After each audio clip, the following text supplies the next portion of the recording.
Шырқаған сайын әуенімен еске алам, күтіп отыр сапарына мен анам, оралсыншы аман есен тез балам. Шырқаған сайын әуенімен еске алам, күтіп отыр сапарына мен анам, оралсыншы аман есен тез балам. Кезекті тайныма төлгеру керек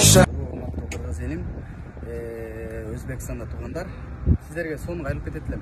Кеше ұзучыдан өзбек, қырғыз болып ұрысып жүрөбүз, давайте лучше ұрышпайлы туғандар. Мен бүгін қайырымдылық кылып жүрөмүн. Москвада, Өзбекстанда айым кыйналып аткан экен, 3 баласы менен кичинекей 3 айлык балалар бар экен, коляскасында жок экен, прогулка квартирадан кыйналып аткан экен. Ошого биз бүгүн кайдыга карабай келдик туғандар. Келиңиздер, ынтымак бололу, элибиз жерибиз урушпайлы. Мына өзүңүздөр көрүңүздөр. Коляска, продукты, бул нерсени алдык. Ең башкысы туғандар, бардығыз мұсылманбыз, ұрышпайлы туғандар.